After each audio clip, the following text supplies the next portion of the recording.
Hello बच्चों, एक बार फिर आप लोग का मैं आलोक कुमार आलोक फिजिक्स क्लास में स्वागत करता हूँ। वेक्टर के समाप्ति के बाद आज हम लोग एक नए अध्याय की ओर बढ़ेंगे और इस लेसन के बारे में जो भी चीज़ें हैं उसको हम लोग समझने का प्रयास करेंगे।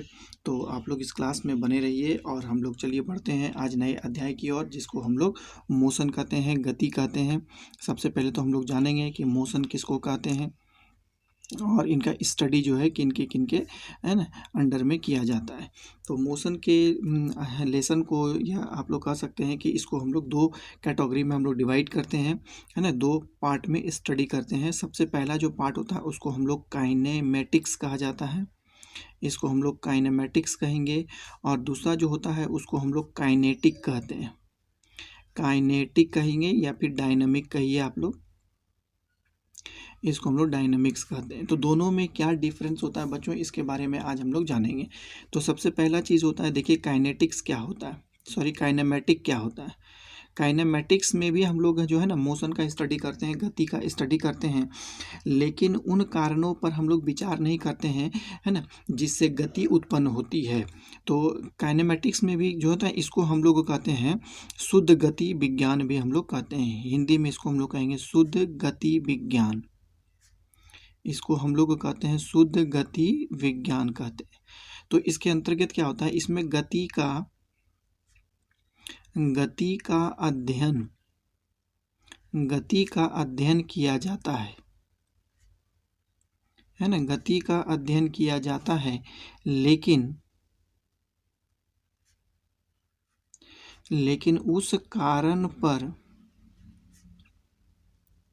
उस कारण पर विचार नहीं किया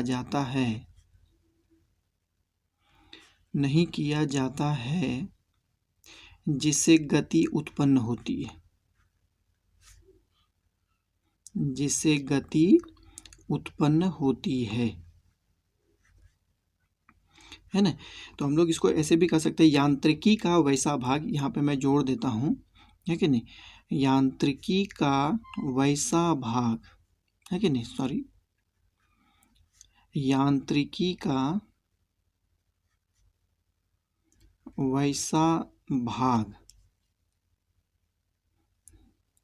जिसमें गति का अध्ययन किया जाता है लेकिन उस कारण पर विचार नहीं किया जाता जिससे गति उत्पन्न होती है बच्चों। तो इसका कंप्लीट डिफिनेशन हो गया, यांत्रिकी का वैसा भाग जिसमें गति का अध्ययन किया जाता है लेकिन उस कारण पर विचार नहीं किया जाता है जिससे गति उत्पन्न होती है। तो इसको हम लोग काइनेमेटिक्स कहते हैं बच्चों। तो हम लोग काइनेटिक्स किसको कहते हैं, जिसको हम लोग हिंदी में गतिकी कहते हैं, गतिकी, इसको हम लोग काइनेटिक्स या डायनेमिक जो भी कहिए, इसका जो होता है हम लोग कैसे डिफाइन करेंगे। देखिए, यांत्रिकी का वैसा भाग जिसमें गति का अध्ययन किया जाता है, जिसमें गति का अध्ययन किया जाता है लेकिन गति के साथ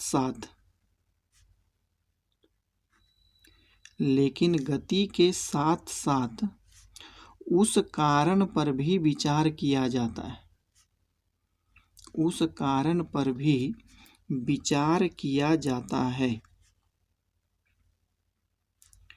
कारण पर भी विचार किया जाता है जिससे गति उत्पन्न होती है, जिससे गति उत्पन्न होती है। तो हम लोग जो है गति का दो भागों में स्टडी करते हैं, है ना, आप लोग को समझ में आ गया होगा। एक होता है काइनेमेटिक्स, इसमें गति के साथ साथ उस कारण पर विचार नहीं किया जाता है ना, जिससे गति उत्पन्न हो जाती है ना। काइनेटिक्स में क्या होता है कि इसमें गति का अध्ययन तो किया जाता है, साथ साथ उस कारण पर भी विचार किया जाता है जिससे गति उत्पन्न होती है बच्चों। तो ये बात आप लोगों ने क्लियर किया। तो चलिए हम लोग आगे बढ़ते हैं और हम लोग जानेंगे सबसे पहले गति, है कि नहीं, गति का जो स्टडी किया जाता है। हम लोग यहाँ पर क्या पढ़ेंगे बच्चों, हम लोग को यहाँ पर पढ़ना है काइनेमेटिक्स पढ़ना है, इस बात पर हम लोग जोर देंगे। हम लोग है ना काइनेटिक्स जो है हम लोग अभी नहीं पढ़ेंगे, हम लोग आगे आने वाले समय में हम लोग है ना काइनेमेटिक्स हम लोग पढ़ेंगे।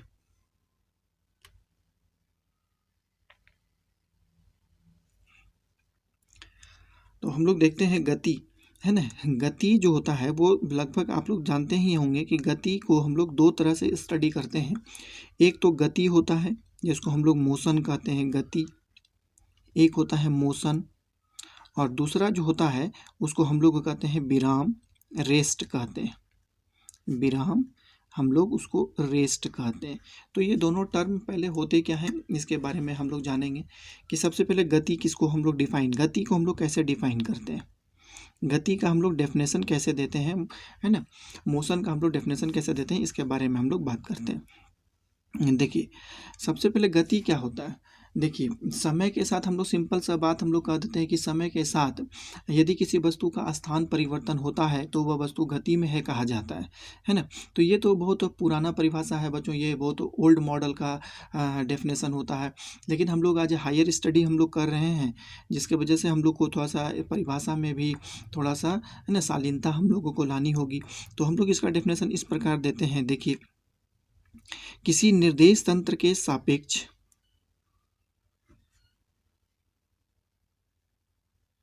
किसी निर्देश तंत्र के सापेक्ष किसी वस्तु या कण का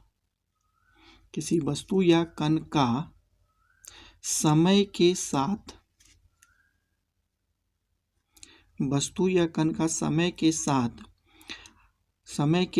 स्थान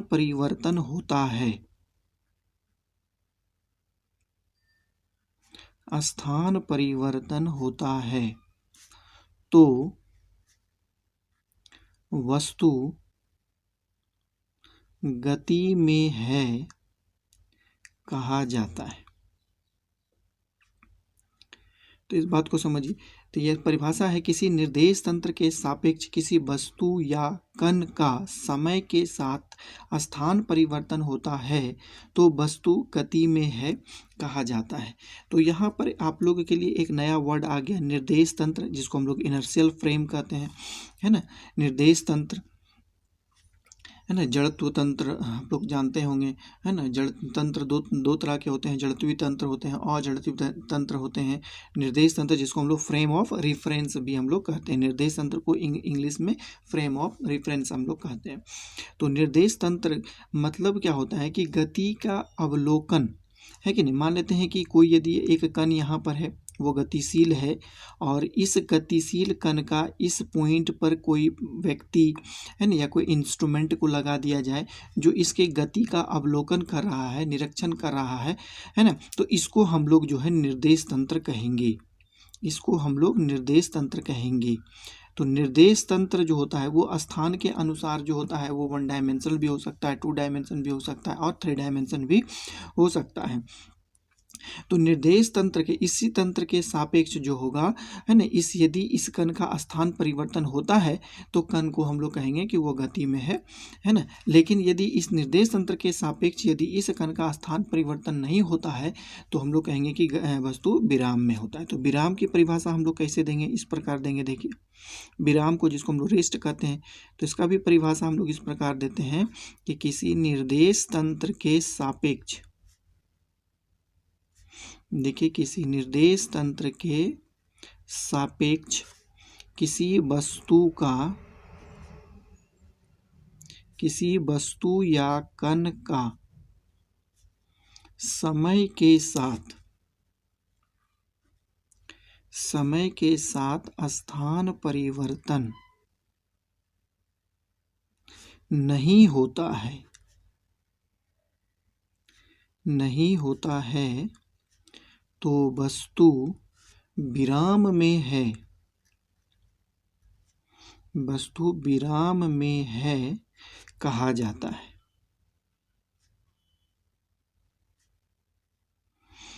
है ना। तो आप इस प्रकार देखिए, मान लीजिए कि ये कोई कण है या कोई वस्तु है कि नहीं, और इस वस्तु के गति का अवलोकन जो है यहाँ पर कोई एक व्यक्ति या फिर कोई इंस्ट्रूमेंट या यंत्र के द्वारा जो है किया जा रहा है, तो जिसको हम लोग निर्देश तंत्र कहते हैं, है ना, निर्देश तंत्र हम लोग कहेंगे, तो ये वस्तु का यदि समय के साथ स्थान परिवर्तन नहीं होता है तो उसको हम लोग क्या कहते हैं, विराम में हम लोग कहते हैं। लेकिन एक बात यहाँ पर है कि गति और विराम जो होता है बच्चों, वो है ना एक दूसरे का सापेक्ष होता है ना। गति और विराम, इस बात को समझना है, गति और विराम, गति और विराम एक दूसरे का सापेक्ष होता है, एक दूसरे का सापेक्ष होता है। यदि वस्तु गति में है कब कहा जाएगा, है कि नहीं, जब वह कोई एक पिंड विराम में हो। और कोई पिंड विराम में कब कहा जाएगा, जब कोई दूसरा पिंड गति में हो, है ना। तो जब तक हम दो चीज़ के बीच में तुलना नहीं करेंगे तब तक हमको ये बात की जानकारी नहीं होगी कि कौन गति में है और कौन विराम में है ना। तो हम लोग अब जब समझ में आ जाएगा, यदि कोई पिंड गति में है तो वो विराम में भी हो सकता है, और यदि कोई पिंड विराम में है तो वह गति में भी हो सकता है। तो इस पॉइंट को हम नोट कर देते हैं कि यदि कोई पिंड या कण या वस्तु, है ना, गति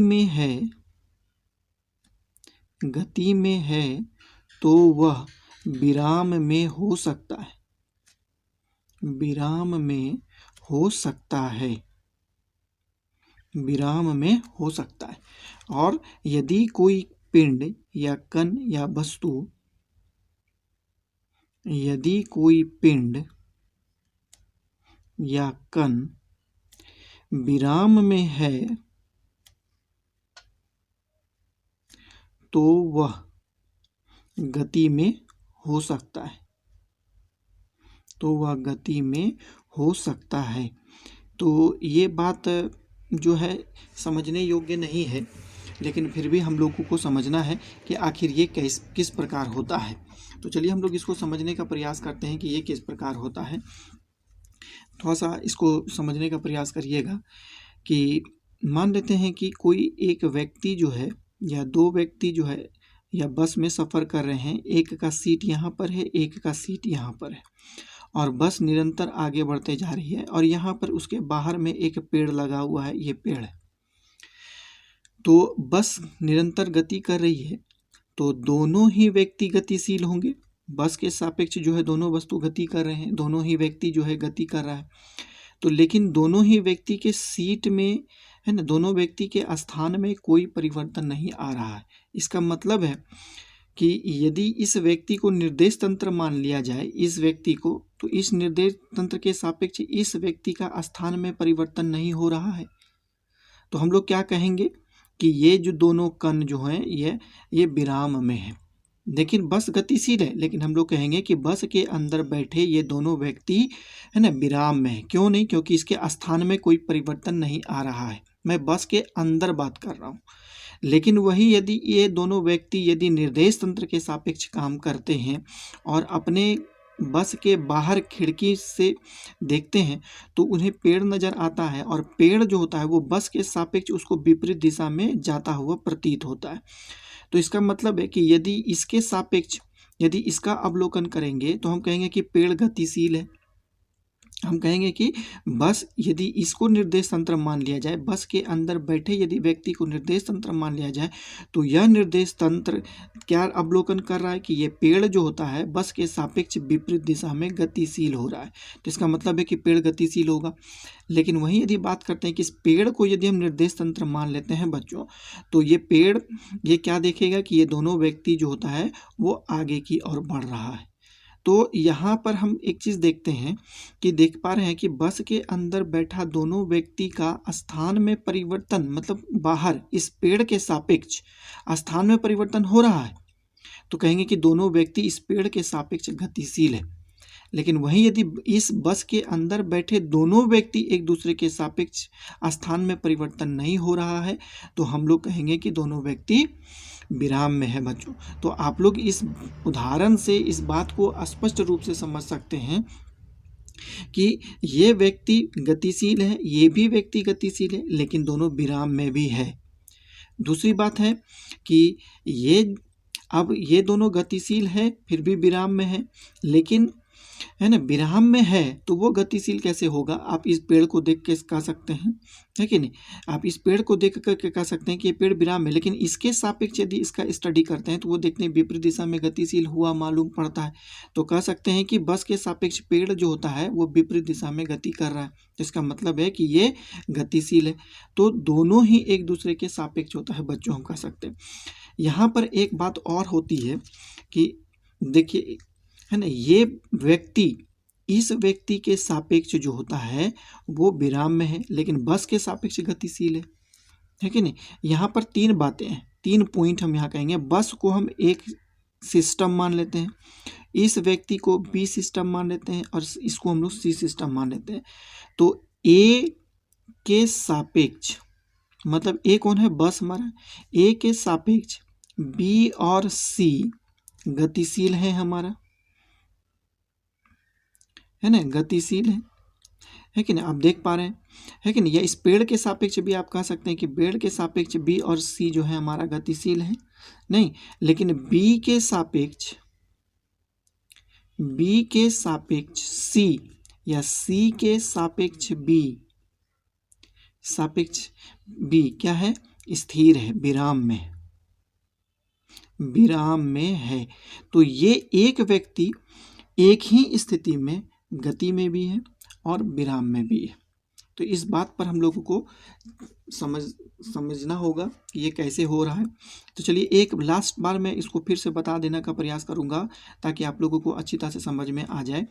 कि मान लेता हूं कि आप साइकिल पे बैठे हुए हैं, इस प्रकार ये साइकिल है और आप यहाँ पर बैठे हुए हैं, है ना, यहाँ पर आप बैठे हुए हैं साइकिल पर।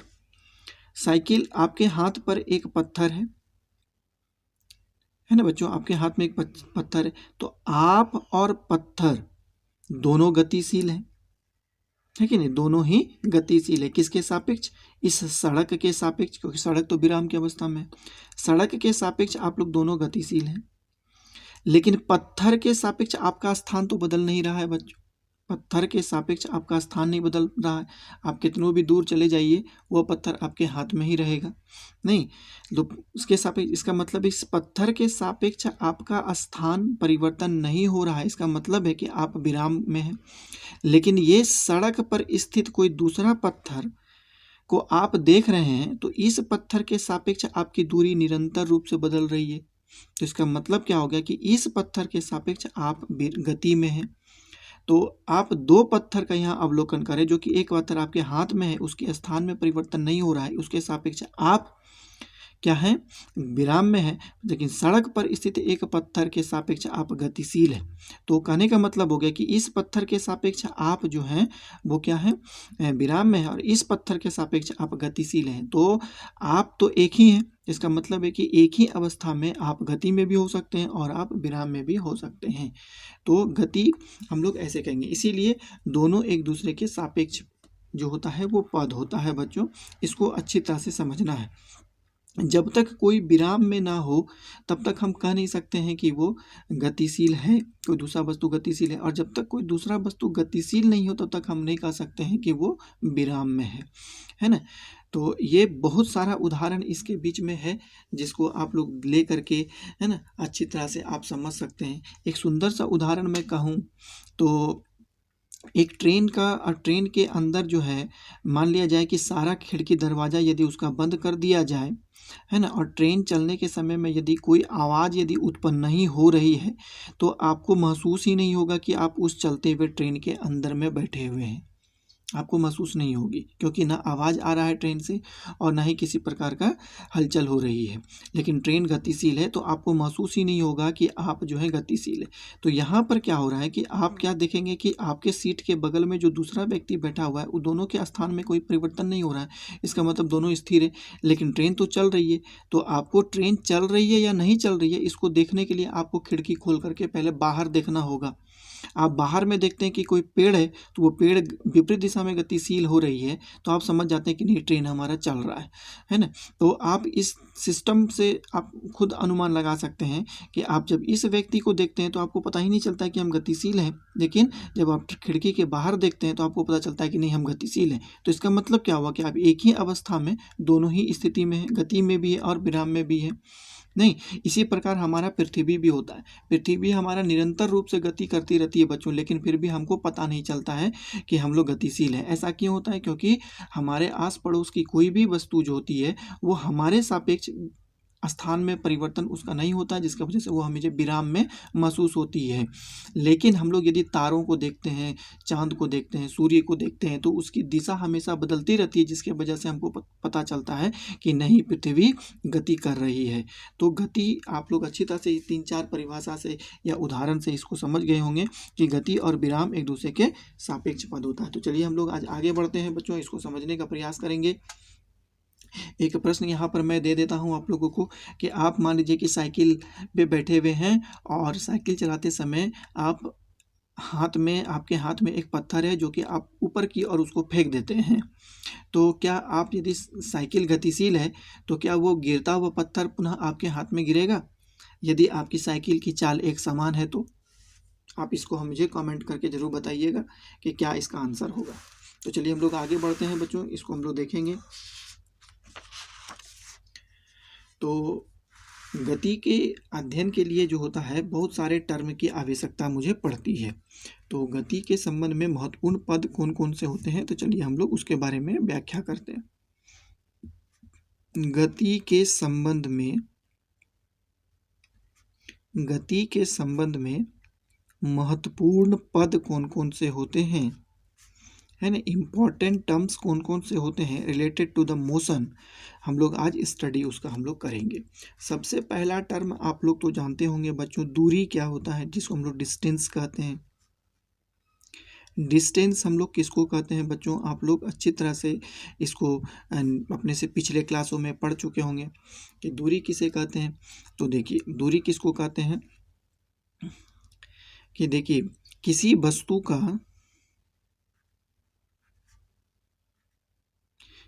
वस्तु या कण का प्रारंभिक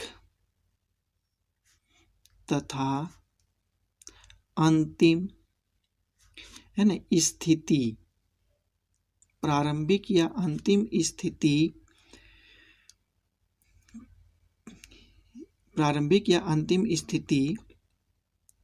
की कुल यात्रा, है ना, या कुल लंबाई दूरी कहलाती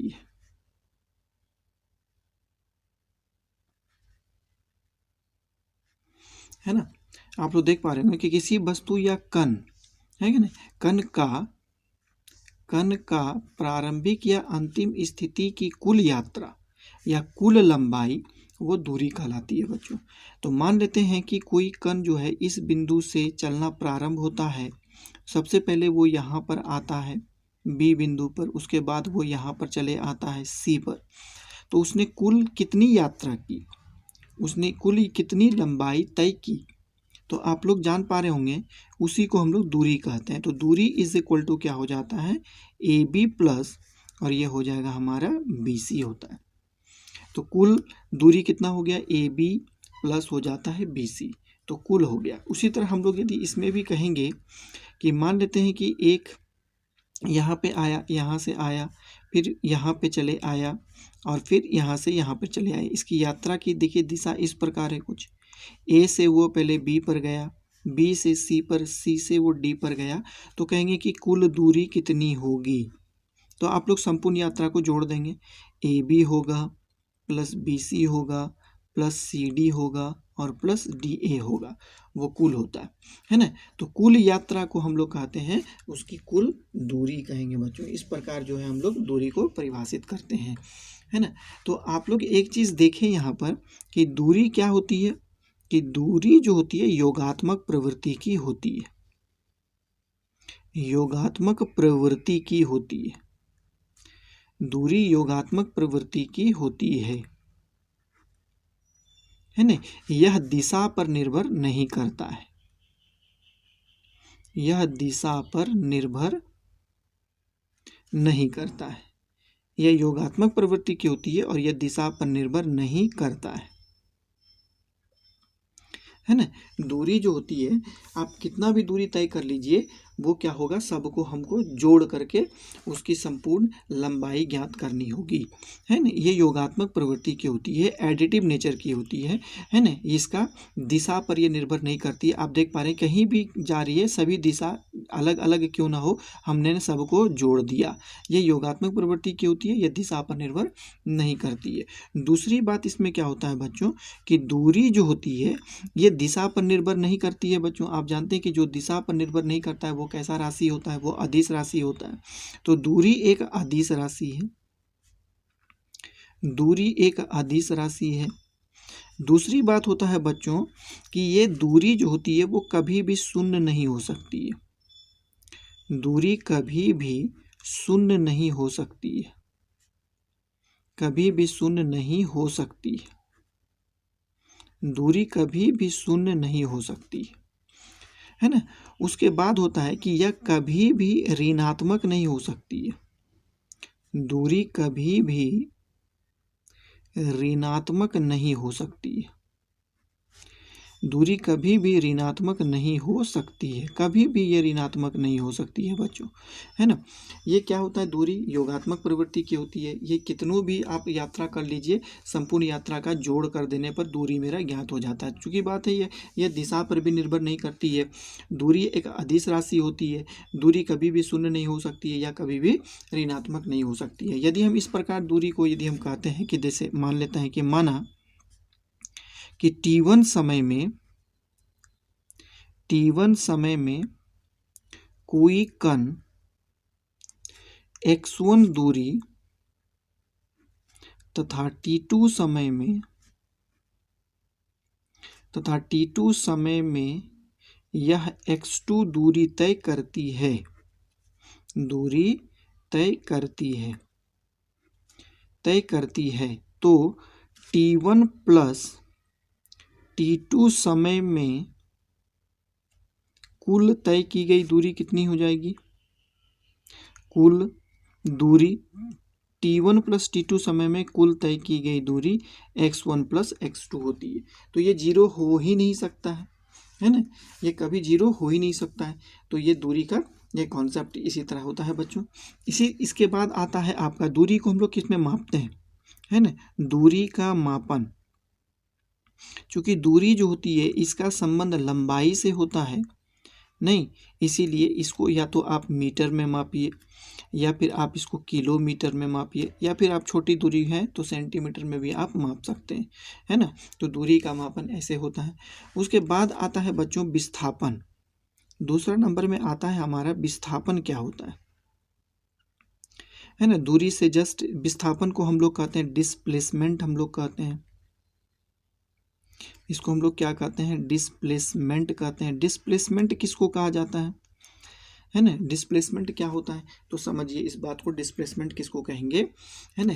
देखिए किसी वस्तु या कण के द्वारा किसी निश्चित दिशा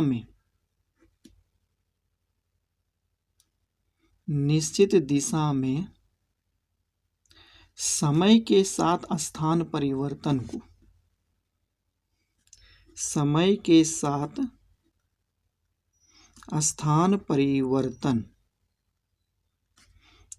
है ना को विस्थापन कहते हैं, स्थान परिवर्तन को विस्थापन कहते हैं, है ना। तो इसका मतलब है कि इसमें दिशा निश्चित होती है बच्चों, है कि नहीं, इसमें दिशा निश्चित होती है। तो इस बात को आप लोग को समझना है, किसी वस्तु या कण के द्वारा किसी निश्चित दिशा में समय के साथ स्थान परिवर्तन को हम लोग विस्थापन कहते हैं। तो आप लोग देख सकते हैं कि उदाहरण हमें देता हूँ इस प्रकार। यहाँ से मान लेते कि कोई कण यहाँ पर गया और यहाँ से यहाँ पर आता है, इसका ए है इसका बी है, इसका स्थान सी है। तो इसमें तो 2 दिशा होता है, तो यदि मैं इसको विस्थापन कहूँगा तो मेरा ऊपर का परिभाषा गलत हो जाएगा, क्योंकि इसकी दिशा निश्चित होती है। विस्थापन की दिशा निश्चित होनी चाहिए, लेकिन यहाँ तो 2 दिशा बता रहा है। तो इसका मतलब है कि इसके अंतिम पद, अंतिम बिंदु और प्रारंभिक बिंदु को एक सरल रेखा से आप जोड़ दीजिए इस प्रकार। तो आप देख पा रहे हैं कि कण तो यहाँ पर पहुँचा, यहाँ से चलना शुरू किया और यहाँ पर पहुँचा, तो इसकी दिशा इधर हो जाएगी। तो ये प्रारंभिक और अंतिम बिंदु को जोड़ने वाली सरल रेखा को, है ना, उस संपूर्ण यात्रा का विस्थापन कहा जाता है। तो इस बात को याद रखिएगा कि किसी भी कण के प्रारंभिक बिंदु और अंतिम बिंदु को जोड़ने वाली सरल रेखा जो कि किसी एक निश्चित दिशा की और निर्दिष्ट होती है, उसी को हम लोग विस्थापन कहते हैं। तो इसका मतलब है कि इस यात्रा का विस्थापन बच्चों क्या हो जाएगा, AC वेक्टर, क्योंकि इसकी एक निश्चित दिशा होती है, ये AC वेक्टर होगा इसका विस्थापन। दूसरी बात यहाँ पर क्या होती है बच्चों कि विस्थापन जो होता है वो आप देख पा रहे हैं कि संपूर्ण यात्रा, है ना, ये यात्रा जो होती है यहाँ से यहाँ तक, उससे न्यूनतम दूरी ये तो है कि नहीं, संपूर्ण यात्रा की न्यूनतम दूरी भी विस्थापन कहलाती है। उसको भी मैं लिख देता हूँ कि संपूर्ण यात्रा की न्यूनतम दूरी, संपूर्ण यात्रा की न्यूनतम दूरी विस्थापन कहलाती है। संपूर्ण यात्रा की न्यूनतम दूरी विस्थापन कहलाती है। तो आप देख पा रहे हैं ना, यहाँ से ये कण जो है A से पहले B पर गया, B से फिर C पर गया, तो मैंने क्या किया, उसके अंतिम बिंदु और प्रारंभिक बिंदु को मैंने जोड़ दिया, तो कण की यहाँ से यहाँ पर पहुँचा, इसकी दिशा मैंने दे दिया, तो ये न्यूनतम दूरी है। हम जानते हैं कि त्रिभुज का परिभाषा भी होता है कि त्रिभुज की 2 भुजा का योग तीसरी भुजा से बड़ी होनी चाहिए। तो इसका मतलब है कि AC भुजा जो होती है वो छोटी होगी इन दोनों भुजा से। इसका मतलब क्या हो गया, इस यात्रा में AC छोटी है, तो 2 बिंदु को मिलाने वाली रेखा है कि नहीं, जो 2 अन्य भुजाओं से बड़ी होती है, वही विस्थापन होता है बच्चों। इस बात पर आप लोग ध्यान दीजिएगा। चलिए हम लोग और भी कुछ उदाहरण लेंगे और इसको जानने का प्रयास करेंगे, विस्थापन क्या होता है। इस लेसन को हम लोग बहुत एक्सप्लेन करके पढ़ेंगे, बहुत छोटी छोटी बातों पर हम लोग गहराई से हम लोग जानेंगे। अब जैसे कि हम देखते हैं बच्चों, मान लेते हैं कि एक बिंदु यहाँ है, यहाँ से यहाँ, यहाँ से यहाँ, और यहाँ से वो यहाँ पर पहुँच जाता है। A बिंदु है, ये B बिंदु है, ये C है और ये D। आप लोग खुद बताइए कि इसका विस्थापन क्या होगा बच्चों। तो आप लोग को मैंने पहले कहा कि उसका अंतिम बिंदु और प्रारंभिक बिंदु को जोड़ दीजिए और इस बात पर विचार कीजिए कि कण गति किधर कर रहा है। तो इसका मतलब है कि इसका विस्थापन ये होना चाहिए बच्चों, इधर से इधर गया है, तो इस गति में कण का विस्थापन क्या हो जाएगा, AD वेक्टर होगा। AD वेक्टर होगा, ये न्यूनतम दूरी है। आप देख पा रहे हैं कि ये यात्रा की ये सबसे न्यूनतम दूरी है, इसको हम लोग कहेंगे विस्थापन कहेंगे। आप इस प्रकार भी देख पाते हैं, बताइए यहाँ पर कि एक कण यहाँ से गया, यहाँ से यहाँ पर आया, यहाँ से यहाँ पर आया और पुनः इसी बिंदु पर पहुँच गया। ये A था, B था, ये C था और यहाँ पर D। तो A से चलना शुरू किया बच्चों और A पर ही आ गया, तो ये कितना होगा, A पर चलना शुरू किया बच्चों और A पर ही पहुँच गया, तो इसका मतलब है कि वो क्या होगा, आप देख पा रहे हैं, है कि नहीं। तो इसका कितना होगा, आप जानते हैं कि इस सभी का जोड़ कितना होगा, 0 हो जाता है, नहीं तो ये 0 हो जाएगा। तो जिस बिंदु से चलना शुरू किया उसी बिंदु पर यदि पहुंच जाए तो कण का विस्थापन 0 हो जाता है। आप इस तरह आप इसमें भी देख सकते हैं, मान लीजिए कि कोई कण जो है वो अर्धवृत्त पर यदि गति करता है इस प्रकार, तो उसका विस्थापन क्या होगा, है ना। यदि इस अर्धवृत्त की त्रिज्या यदि R है तो बताइए तो इसकी विस्थापन कितना होगा, कण का विस्थापन। तो कण यहाँ से चलना शुरू किया A बिंदु से और वो B पर पहुँच गया, तो कण का विस्थापन क्या होगा, कण का विस्थापन होगा उसका व्यास के बराबर होगा, उसका व्यास होगा, इसका मतलब हो गया 2R के बराबर होगा कण का विस्थापन। तो ये विभिन्न है ना उदाहरणों से आप लोग समझ सकते हैं कि विस्थापन क्या होता है बच्चों। तो चलिए हम लोग आगे बढ़ते हैं और इसके बारे में कुछ और जानने का प्रयास करते हैं। तो गणितीय गणना के आधार पर हम लोग जानने का प्रयास करते हैं क्या होता है। मान लीजिए कि ये एक मूल बिंदु है O, यहाँ से कोई कण चलना प्रारंभ किया और पहला वो A पर आया, है ना, और पुनः फिर O से चलना शुरू किया और फिर वो B पर पहुंच गया। इसका मतलब है कि यहाँ से यहाँ तक की दूरी है x1 और पुनः यहाँ से यहाँ तक की दूरी है x2 बच्चों। इस प्रकार आप देख पा रहे हैं, है ना। तो बताइए कि कण का विस्थापन कितना होगा। कण का विस्थापन क्या होगा, है ना। तो यहाँ पे लिखेंगे कि देखिए, माना कोई कण, है ना, माना कोई कण मूल बिंदु O से x1 दूरी तय कर A पर आता है, पुनः, है ना, पुनः x2 दूरी तय कर B पर आता है, तो कण का विस्थापन कितना होगा बच्चों। तो कण का विस्थापन क्या होगा, AB होगा, AB वेक्टर होगा। कण का विस्थापन कितना होगा, वो AB वेक्टर होगा, क्योंकि ये दूरी तो उसने 2 बार तय किया, एक बार इधर से, एक बार पुनः इधर से, तो ये 2 दूरी तय करे। तो कण को यहाँ से यहाँ तक ही विस्थापन हो रहा है, कण का AB वेक्टर। तो AB वेक्टर यदि लेंगे तो हम लोग लिखेंगे x2 माइनस x1, ये दोनों वेक्टर होगा, x2 माइनस x1 वेक्टर होगा कण का विस्थापन। आप ये बात को अच्छी तरह से समझ रहे हैं नहीं। तो अब इसमें शर्त कुछ लागू हम कर देते हैं, शर्त कंडीशन लागू कर देते हैं। मान लेते हैं कि यदि x1 बराबर हो जाए x2 का, यदि कण A से यहाँ पर गया है कि नहीं, यहाँ पर आता है ना, और x2 दूरी भी यहाँ से यहाँ तक हो जाए, तो कण का विस्थापन कितना होगा। यदि 2 दूरी है, इसमें देख पा रहे हैं, यहाँ से कण यहाँ पर पहुँचता है और x2 भी यहाँ से यहाँ तक पहुँचता है, तो बताइए कि दोनों का विस्थापन कितना हो जाएगा। आप बता पा रहे होंगे कितना होगा। क्या इसका विस्थापन 0 होगा बच्चों, इसका विस्थापन 0 होगा। x1 बराबर यदि x2 हो जाता है तो उसका विस्थापन 0 हो जाता है। आप लोग इसको इस प्रकार देखिए, मान लेते हैं कि ये आपका कितना दूरी था, ये O है, ये A है ना, ये x1 दूरी हो गया बच्चों, और पुनः यहाँ से चल करके यहाँ पर दूरी मैंने तय कर दिया, यहाँ से चल करके यहाँ पर आ गया, तो ये भी दूरी आपका x1 हो जाएगा, क्योंकि ये था x2 था मेरा नहीं, तो ये दोनों बराबर हो गया, तो विस्थापन मेरा 0 हो गया। मैंने O से चलना शुरू किया और O पर ही पहुँच गया, तो विस्थापन मेरा 0 हो गया बच्चों, है ना। दूसरा शर्त इसमें कंडीशन आता है बच्चों कि यदि x1 बड़ा हो x2 से तो क्या होगा। x1 बड़ा हो जाए x2 से तो मेरा क्या होगा। तो कहने का मतलब हो गया कि बच्चों कि प्रारंभिक दूरी जो था वो x1 जो था वो मेरी बड़ी है, वो A बड़ा है, यहाँ से मैंने यहाँ पर गया और अब यहाँ से मैं लौट रहा हूँ, यहाँ से यहाँ पे लौट रहा हूँ, यहाँ से ही लौट रहा हूँ, है ना, यहाँ से लौट रहा हूँ। तो ये दूरी ये मेरा था कितना, ये x2 है, ये मेरा x1 है। तो प्रारंभिक विस्थापन आप देख पा रहे हैं x2 माइनस x1 है। तो प्रारंभिक दूरी मेरी बड़ी हो और अंतिम दूरी मेरी छोटी हो तो विस्थापन आप देख पा रहे हैं समीकरण से, x1 मेरा बड़ा है, x2 मेरा छोटा है, तो विस्थापन क्या हो जाएगा, ऋणात्मक हो जाएगा, ऋणात्मक होगा। आप इस बात को समझ पाए, है ना। एक बार फिर समझिए, ये मूल बिंदु है, मूल बिंदु से कण चलते हुए वो A पर पहुंचता है ना, और ये बिंदु मेरा B है जो कि यहाँ से चलते हुए वो यहाँ पर आता है। तो इतनी दूरी तो उसको ज़्यादा तय करना पड़ा ना, पहला ही पथ पे उसकी दूरी ये जी ज़्यादा बढ़ गई। तो विस्थापन का परिभाषा क्या होता है, अंतिम दूरी माइनस प्रारंभिक दूरी।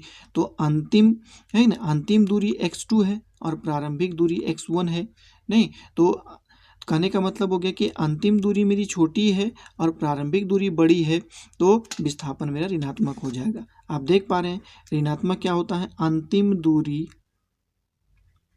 माइनस प्रारंभिक दूरी, ये मेरा विस्थापन है। तो अंतिम दूरी आपका कितना है, x2 है, प्रारंभिक दूरी कितनी है, x1 है, तो x1 मेरा बड़ा है तो ये ऋणात्मक आया, है ना। दूसरा नंबर में क्या होता है कि यदि x1 छोटा हो जाए x2 से, तो वही बात हो गया बच्चों कि मूल बिंदु से है, कण निकल करके यहाँ से x1 दूरी तय किया है कि नहीं, पुनः ये यहाँ पर आएगा, है ना, मूल बिंदु से, है कि नहीं, ये यहाँ से, और यहाँ से वो लौट रहा है यहाँ पर, यहाँ से वो यहाँ पर लौट रहा है। तो इतनी दूरी ये x2 हो गया। बात समझ पा रहे होंगे कि वो यहाँ से मूल बिंदु O से A पर गया और लौटा किस बिंदु से, इस बिंदु से O पर लौट रहा है वो, है नहीं, इस बिंदु से B बिंदु यहाँ से वो यहाँ पर लौट रहा है। तो वो इतना दूरी वो ज़्यादा तय किया बच्चों, इतना दूरी उसने ज़्यादा तय किया, नहीं तो धनात्मक होगा। इस स्थिति में मेरा विस्थापन धनात्मक होगा। इस बात को समझिए। तो यहाँ 3 कंडीशन मैंने बताया आप लोगों को कि जब x1 माइनस x2 ये कण का विस्थापन होता है, जो फिगर से आप लोग यहाँ देखें कि कण यहाँ से A पर जाता है पहला यात्रा में, पुनः फिर यहाँ से लौटेगा, तो यहाँ से वहाँ पर जाता है, नहीं B तक वो जाता है। तो ये दूरी तो नेगलेक्ट हो गया ना बच्चों, ये दूरी तो नेगलेक्ट हो गया, नहीं तो विस्थापन उसका कितना हो जाएगा, है ना, उसका विस्थापन हो गया x2 माइनस x1। इस बात को समझना है कि कैसे होता है ये चीज़, है ना। तो चलिए एक बार मैं फिर से समझा के अब मैं आगे बढ़ूंगा इसका विस्थापन कैसे होता है। तो सबसे पहला बात यहाँ पर है बच्चों कि जब हम कोई कण, देखिए एक बार यहाँ पर मैं समझा देता हूँ ये कैसे होता है। ये मूल बिंदु है, मूल बिंदु से A पर वो गया, है ना, A पर जाता है, वो x1 दूरी तय किया और पुनः जो होता है वो कहाँ चले आया, है ना, मूल बिंदु से चल करके वो B पर चले गया, है कि नहीं, ये x2 दूरी तय करके। तो इतना दूरी वो अतिरिक्त तय किया, यही ना उसका विस्थापन होगा। ये दूरी तो दोनों में है, तो ये दोनों एक दूसरे को कैंसिल आउट कर दिया, है ना, ये दोनों आप देख पा रहे हैं, ये दोनों एक दूसरे को कैंसिल आउट हो गया। तो इतना दूरी अतिरिक्त उसने तय किया, इसलिए कण का विस्थापन ये होगा। और बड़ा छोटा करके धनात्मक ऋणात्मक और मैंने शून्य कर दिया। तो यहाँ पर तीनों उदाहरणों से मैंने जाना कि विस्थापन जो होता है, हम नेक्स्ट पेज में इसको लिखेंगे कि इसका क्या क्या कंडीशन, क्या क्या शर्त होता है। इसमें देखिए विस्थापन क्या क्या हो सकता है बच्चों। सबसे पहला विस्थापन क्या होता है कि पहला नंबर में यह तय की गई न्यूनतम दूरी होती है, यह तय की गई न्यूनतम दूरी है, यह तय की गई न्यूनतम दूरी है। दूसरी बात होती है कि इसकी दिशा निश्चित होती है, इसकी दिशा निश्चित होती है, इसकी दिशा निश्चित होती है। तीसरा नंबर में दिशा निश्चित होने के कारण, है कि नहीं, यह एक सदिश राशि होगा, यह एक सदिश राशि है, यह एक सदिश राशि है। चौथा नंबर में आपने याद देखा, यह धनात्मक भी हो सकता है, यह ऋणात्मक भी हो सकता है तथा यह शून्य भी हो सकता है, यह शून्य भी हो सकता है, यह धनात्मक भी हो सकता है, ऋणात्मक भी हो सकता है और यह शून्य भी हो सकता है। पांचवा नंबर में होता है कि विस्थापन जो होता है वो मूल बिंदु पर निर्भर नहीं करता है। विस्थापन मूल बिंदु पर निर्भर नहीं करता है, मूल बिंदु पर निर्भर नहीं करता है, नहीं, वो मूल बिंदु पर आप देख पा रहे होंगे कि O से वो पहले A पर गया, पुनः वह B पर जाता है, तो विस्थापन AB हुआ, तो मूल बिंदु से उसकी कोई संबंध नहीं होता है। छठा नंबर में होता है कि विस्थापन से हमें, है ना, विस्थापन से हमें संपूर्ण यात्रा की जानकारी नहीं हो पाती, यह संपूर्ण पथ की लंबाई, विस्थापन से हमें संपूर्ण पथ की लंबाई ज्ञात नहीं होती है, पथ की लंबाई ज्ञात नहीं होती है, पथ की लंबाई ज्ञात नहीं होती है। सातवां नंबर में क्या होता है कि विस्थापन से हमें, है ना, विस्थापन से हमें देखिए वस्तु या कण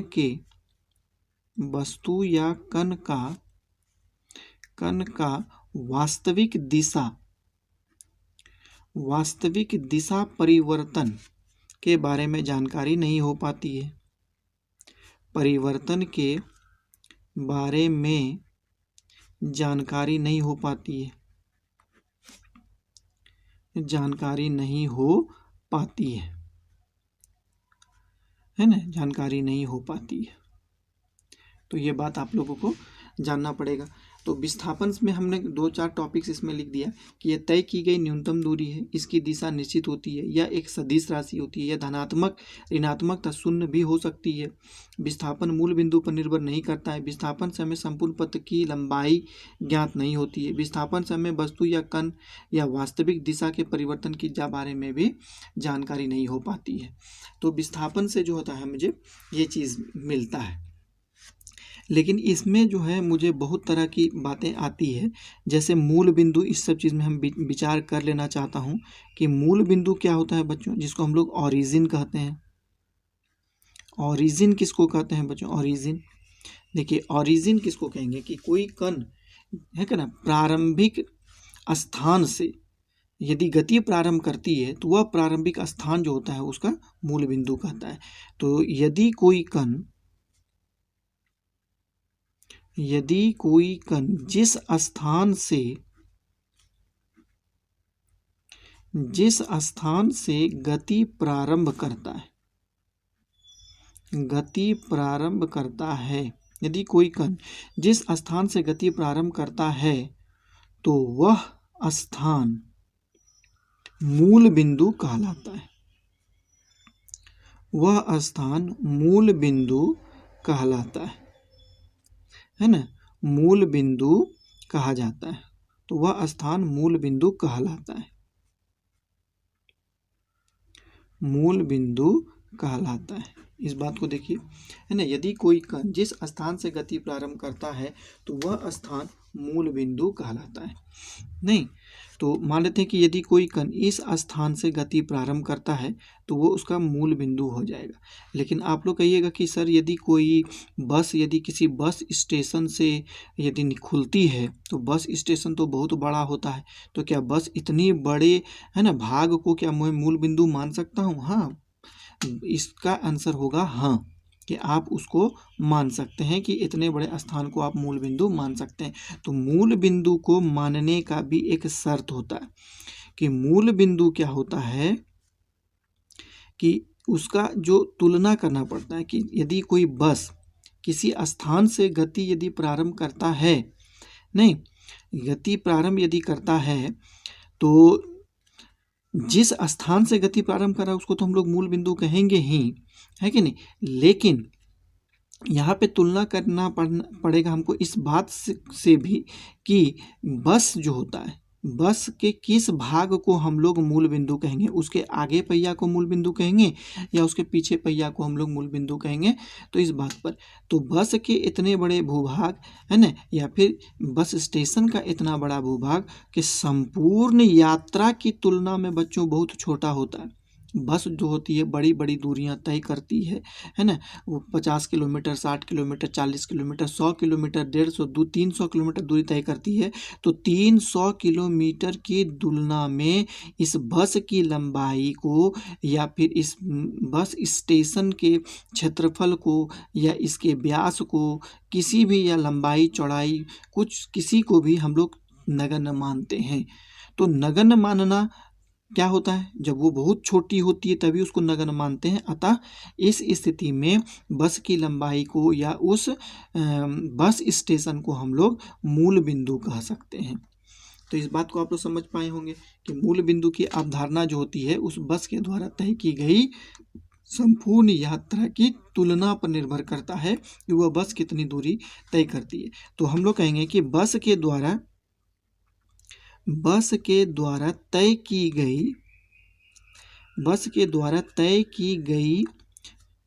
गई दूरी की तुलना में बस स्टेशन है ना, बस स्टेशन या बस की लंबाई नगण्य होती है। बस की लंबाई नगण्य होती है। बस की लंबाई नगण्य होती है। इसलिए स्वयं बस या स्टेशन यात्रा का मूल बिंदु होगा, है ना। या फिर बस को एक छोटा कण माना जा सकता है, बस को एक छोटा कण माना जाता है या जा सकता है, कण माना जा सकता है। नहीं, उस बस स्टेशन को हम लोग मूल बिंदु कहेंगे, है ना। और स्वयं बस जो होगा एक छोटा कण के समान काम करेगा। क्यों करेगा? क्योंकि आप जाने कि संपूर्ण यात्रा में उसकी लंबाई बहुत छोटी होती है, नगण्य माना जा सकता है। नहीं, तो ऐसे हम लोग मूल बिंदु का निर्धारण करते हैं। तो मूल बिंदु क्या हो गया बच्चों, कि यदि कोई कण किसी स्थान से गति प्रारंभ करता है ना, तो उस प्रारंभिक स्थान को उस यात्रा का मूल बिंदु कहते हैं। तो मूल बिंदु यदि कोई बहुत बड़ा भूभाग है तो इसकी तुलना हम लोग यात्रा से करेंगे कि उस कण के द्वारा तय की गई यात्रा की तुलना में उस स्टेशन का लंबाई चौड़ाई, है ना, बहुत छोटा होता है, इसलिए उसको हम लोग नगण्य मानते हैं, इसलिए स्टेशन को हम लोग मूल बिंदु कहेंगे। लेकिन इस बस जो होती है उसको हम लोग एक कण के रूप में मानते हैं। क्यों मानेंगे कण के रूप में? क्योंकि वो संपूर्ण यात्रा की तुलना में बस की लंबाई जो होती है वो छोटी होती है, इसीलिए वो कण, है ना, बस एक कण की भांति काम करता है।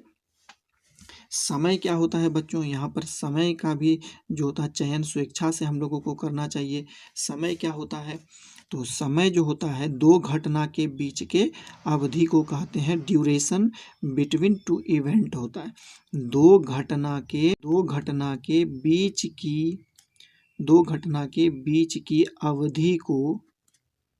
अवधि को समय कहा जाता है।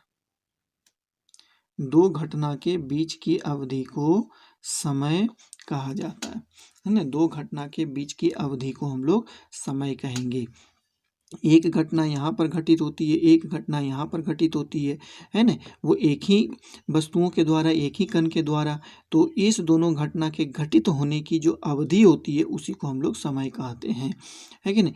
जैसे कि मान लेते हैं कि एक बस 8 बजे खुलता है, इस बिंदु पर है, और वो 8:10 में वो इस बिंदु पर आता है। तो 8 बजे इस बिंदु पर होना और 8:10 में इस बिंदु पर होना, वो दो घटना है। तो दोनों घटना के बीच की अवधि कितनी है मेरा? 10 मिनट होता है।